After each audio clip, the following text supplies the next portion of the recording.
Bonne année à tous, Fury et non Fury.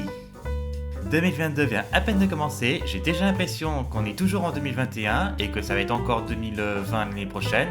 Mais c'est pas grave, car à chaque nouvel an, on a tous nos résolutions et je vais pouvoir vous exposer un petit peu les miennes.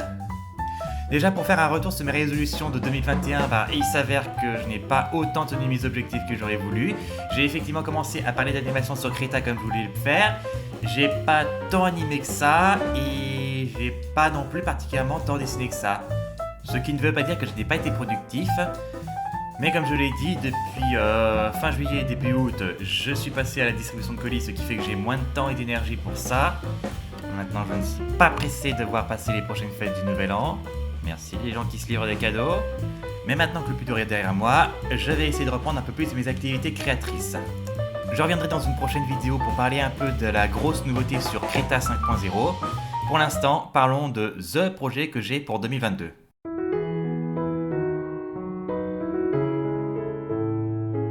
Ça fait un moment que l'idée de créer une série de Magical Boy me trotte dans la tête. Une série à la fois légère et sérieuse. Je me suis inspiré en partie de la franchise Pretty Cure pour la structure globale de mon scénario, mais que j'ai reprise à ma sauce. Pretty Cure, c'est une succession de séries sur le même concept, des collégiennes qui tatanent un monstre chaque semaine avec un gros boss en fin de série, mais dont le thème et les personnages changent chaque année. Du Super Sentai visant un public féminin en somme.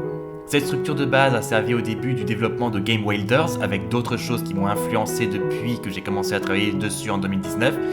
Glitch sur Netflix, des Men in Black qui affrontent des bugs de jeux vidéo matérialisés dans le monde réel, une vidéo de MJ Fermella qui m'a motivé à changer la couleur de mes personnages et de recentrer l'action en France, où la mixité est plus banale, ou encore tous les problèmes personnels que j'ai eu, réels ou supposés.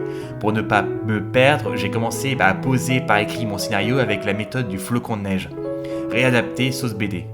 Je vais aussi être honnête, Game Wilder c'est le troisième concept de Magical Boy que j'ai imaginé depuis 2019 et le plus abouti actuellement.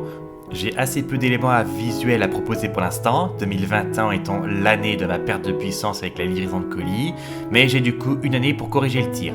Je tiens notamment à inclure mes recherches dans le cadre du Fiery February et du Magical March, des équivalents de Linktober mais centrés sur février et mars.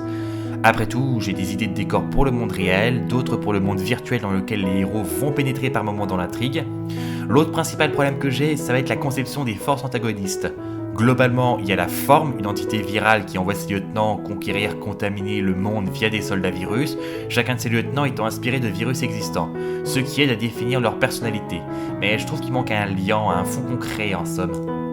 J'ai dit à peu près tout ce que j'avais à dire sur Game Wilders, donc si le concept vous plaît, n'hésitez pas à le dire en commentaire. Je vous invite également à partager en commentaire si vous avez eu des résolutions créatives pour l'année 2022.